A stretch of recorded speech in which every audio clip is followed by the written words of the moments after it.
بسم اللہ الرحمن الرحیم۔ السلام علیکم ورحمۃ اللہ وبرکاتہ۔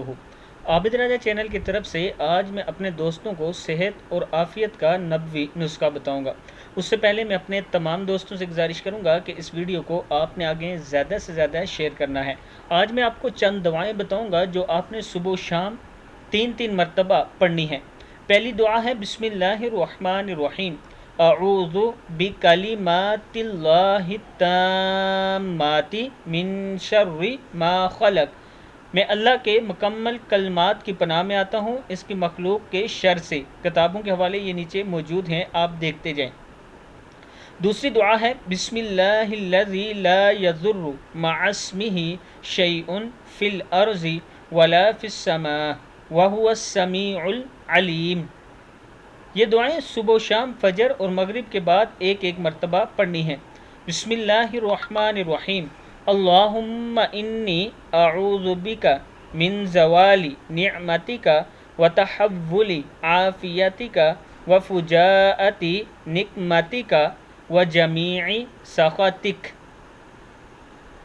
اللہم انی اعوذ بک من البرص والجنون والجذام ومن سیء الاسقام۔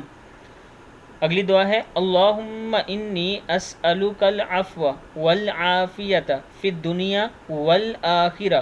اللہم انی اسألک العفو والعافیت فی دینی ودنیای واہلی ومالی۔ اللہم استر کیا ہے؟ اللہم استر عوراتی وآمن روعاتی۔ اللہم احفظنی، فض ہے، فضنی من بین یدی ومن خلفی وعن یمینی وعن شمالی ومن فوقی واعوذ بعظمتک ان اغتال من تحتی۔ رسول اللہ صلی اللہ علیہ وآلہ وسلم نے بتایا، رسول اللہ صلی اللہ علیہ وسلم بتائے ہوئے کسی بھی طریقے سے اگر فائدہ اٹھانا ہے تو اس کے لیے لازمی ہے کہ ہم 5 وقت کی نماز پڑھنے کے پابند ہو۔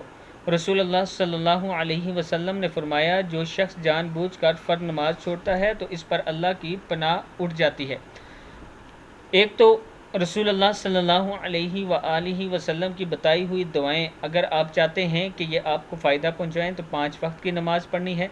دوسری حدیث میں رسول اللہ صلی اللہ علیہ وسلم نے فرمایا کہ 5 وقت کی نماز یا کوئی نماز جو بندہ جان بوجھ کر چھوڑتا ہے اس پر سے اللہ کی پناہ اٹھ جاتی ہے۔ ابن ماجہ میں یہ موجود ہے۔ میں اپنے دوستوں سے کہوں گا کہ ایک تو یہ دعائیں ضرور یاد کریں، دوسرا 5 وقت کی نماز کے پابند بن جائیں۔ السلام علیکم ورحمۃ اللہ وبرکاتہ۔